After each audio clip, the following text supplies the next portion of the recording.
This video is me discussing conscious consumerism as it relates to global warming.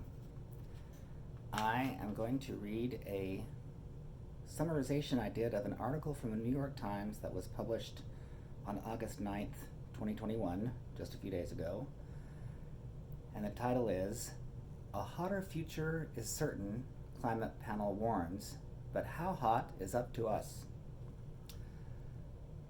Some devastating impacts of global warming are now unavoidable, a major new scientific report finds, but there is still a short window to stop things from getting even worse. Nations have delayed curbing their fossil fuel emissions for so long that they can no longer stop global warming from intensifying over the next 30 years, though there is still a short window to prevent the most harrowing future, a major United Nations scientific report has concluded.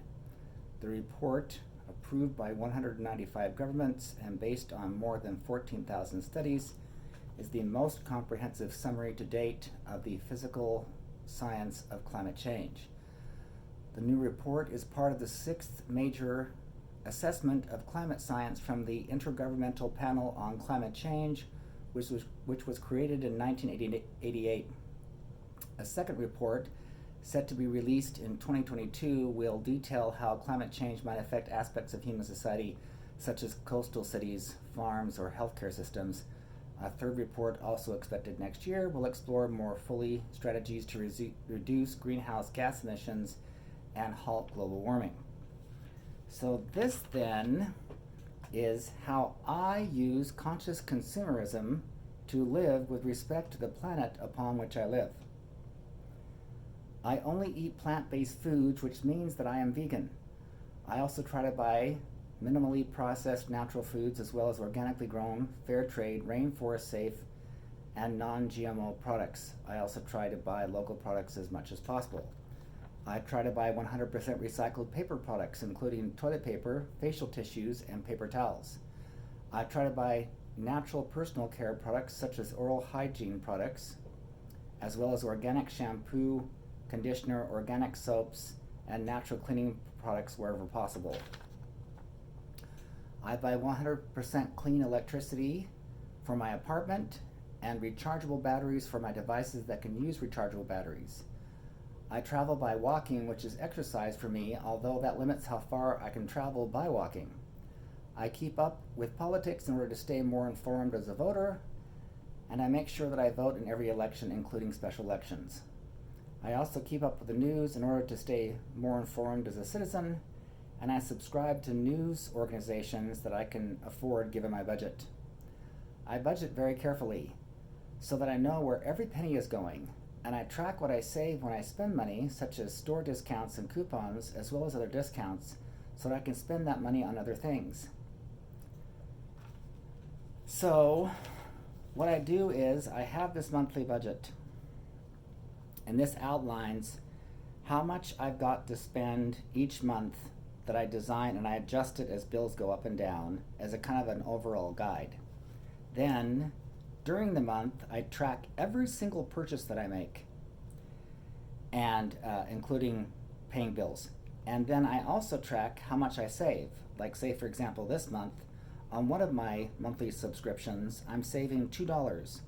On another one, I'm saving $9.99. And on a recent shopping trip, I saved $1.30. So far that month, I've saved $13.29.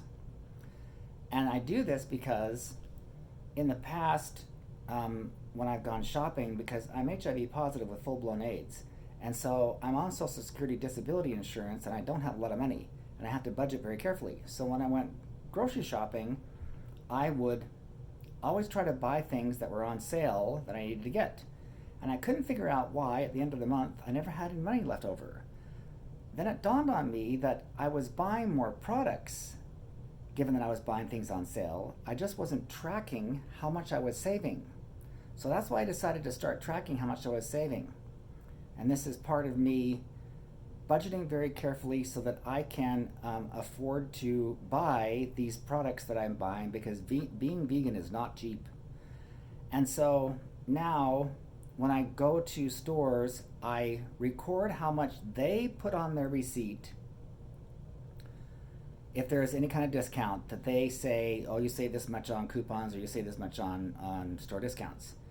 Now, in the past, I would go back into the store after I made my purchases if I knew the items were on sale, but they didn't put it on the receipt, because not all stores do that. And then I would go through the store and write down each item that I bought that I knew was on sale and how much I had saved, and I tracked it. And the first full year that I did that, I saved over $900 in the year, over the entire year. And then in subsequent years, I saved about $1,000 per year. Now that's changed for several reasons, because I'm walking now and not taking public transportation, so that limits to the types of stores I can go to. And also, I don't go back into a store if I know that the item that I bought got a discount and write it on the receipt. If they don't put it on the receipt at the store, I don't bother subtracting it. And so far this year, I've saved about $300 over this year. And I'll probably save around $500 over the year as opposed to the $1,000. And my assumption is because I'm not going back into the store to write down what I've saved that's not on the receipt, plus I'm also changing my spending habits. Now, I'm doing all of this because I'm an activist, and I'm trying to be very aware about how I'm living my life and the impact that it has on the environment. And that's why I purchase renewable energy. That's why I'm vegan. That's why I try to buy organic things and all natural and all that jazz. And the mobile phone company that I'm with is they're also very environmentally conscientious and socially conscientious, and they make regular donations to different organizations that are trying to do good in the world. And so this is how I am doing my part to try and reduce the effects of global warming.